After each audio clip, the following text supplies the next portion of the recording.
Kyle Kush is back, and Greg Biffle versus New York Racing just got interesting. Let's get into it. Coming up next.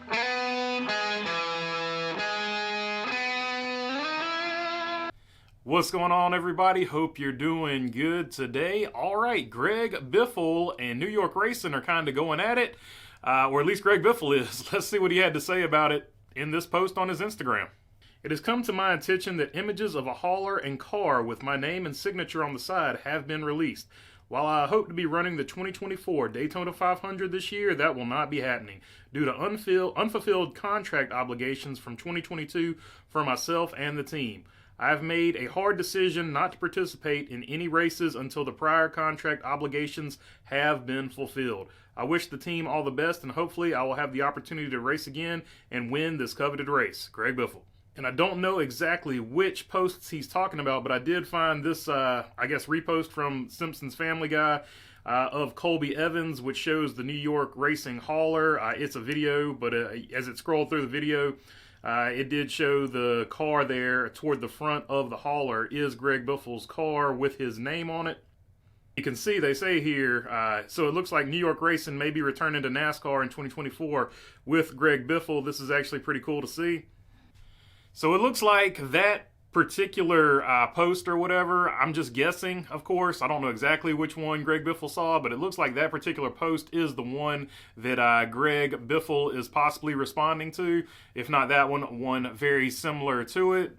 Very interesting, though, that he called out the team, and I haven't seen a repost from New York Racing or Cohen to contradict or confirm or anything like that, but he did say he wishes the team the best of luck, and he did say that he would like to race for him in the future. He just, wants the contract fulfilled, so it looks like it's just sort of him putting a little bit of pressure onto him. I guess they couldn't get this handled behind the scenes. I don't know. I'm not a big fan of this. Like, this is like the third video almost in a row, I want to say, of me talking about drivers, talking about stuff on social media that they probably could have handled behind closed doors or, whatever. I guess that wasn't an option. I guess peace wasn't an option here. So I don't know. Bold move. I could have just taken it to court, or like I said, handled it behind closed doors. But interesting. We're starting off the season, Daytona 500, and it always comes down to the wire with getting these deals done and stuff like that. But always some type of sponsor / team drama, and this is one of the first team dramas we'll see. And Daytona we haven't even qualified yet. RCR released this on their Instagram news. 3 Chicana is back. Read more. And you can see right here, Kyle Busch definitely excited about it, doing whatever that is. Super pumped up about it. If you followed later on that, if you follow that exact same post on Twitter of Kyle Busch dancing, Braxton Busch said, "Dad, please stop. That's embarrassing." And Kyle Busch responded to him saying, "Well, that's my job, Braxton." But it is cool to see 3 Chicana back. They didn't announce how many races they're going to be on the car, but it is cool to see him back. That's one of my favorite paint schemes in the field. And Tyler Reddick to Kyle Busch. Every time somebody's got 3 Chicana on the car, it seems like they have a chance to win the race. I think they've had... I think Tyler Reddick got 2 or 3 wins in it. I think at least 2. I think his other win was in Cheddar's, and I know Kyle Busch got at least 1. So I know they've got at least 3 or 4 wins with that paint scheme. So cool to see it back on the RCR number 8. That not the only sponsor news. Elder Millennials and Gen X rejoice because elevating our Daytona 500 number 84 even higher, welcoming Creed on to the club and to the track this weekend. So Creed will be on the number 84 for Jimmy Johnson. Already has Carvana on there, but Creed will have their name on that Richard Petty-ish looking throwback ride somewhere. Beautiful car, by the way. I do like it. So super cool to see Creed on there, unless you're one of the people that hates Creed. So maybe it's not cool for you then, but yeah, pretty cool to me. I like Creed. Corey LaJoie revealed his Chili's sponsorship. That is a really cool looking ride. I think that one's really good, so good on him. Everybody go down to the Chili's and get you some Daytona 500 food. And Noah Gragson and Stewart Haas Racing finally make it official. Bass Pro Shops will be on the number 10. If you follow Noah Gragson on Instagram, he had posted him on a Ranger boat way back. But they're finally making it official, and this is the car here. The post says, "Revving up for an epic ride at Daytona. Ranger Boats, Black Rifle Coffee, True Timber, Winchester join Noah Gragson on the number 10 as partners." And there is a shot of the hood, since you can't really see the hood in the car, on the car in the other picture, and that's where the Black Rifle Coffee logo is at.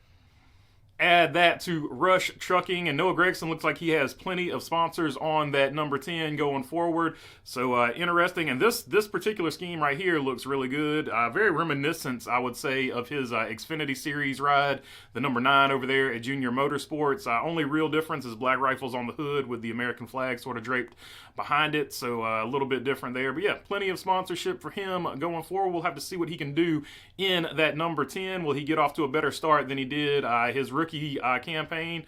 Is this technically still his rookie campaign? I don't know. Hopefully he starts off better in this rookie campaign than he did in the 42, is what I was trying to say. Blech. Words are hard. And finally, for those of you who are actually down there in Daytona, here's what the Wendy's infield activation area with a drive-thru and mini golf will look like this week at Daytona. So that is pretty awesome. If I was in Daytona, I would 100% be down there in the Wendy's experience with the mini golf. I love mini golf. There was a putt-putt near my area when I was a little kid. I used to go in there and play all the arcade games. I sucked at putt-putt. I do like putt-putt. Or mini golf. Oh, who still calls it putt-putt? Does anybody remember putt-putt? I'm super old. Anyway, really cool about this is the fast food wars look like they're actually kind of heating up in the NASCAR Cup Series. You've got McDonald's on Bubba Wallace, and now you've got Wendy's over here with Trackhouse. So it's super interesting that that's sort of the big deal. Remember, it used to be the soda wars, Coke versus Pepsi. Then there was the beer battles back in the day between Coors Light, Busch Light, Budweiser, whoever, Miller, Genuine Draft. This looks like this might be that new battle in between brands where you got McDonald's on one side, Wendy's on the other. So that'll be a cool story to follow as the years continue. But that's all I got for you on this one. If you made it this far, would love to have your subscription. If not, I'll keep making these things. If you want to visit the merch store to help out the channel, the link is in the description, and it would be much appreciated. And if you want to join us, the live stream will be tonight at 8 o'clock, so join us on the live stream if you want to check that out. And I think that's all I got to say here. So other than that, thanks for your time. Peace.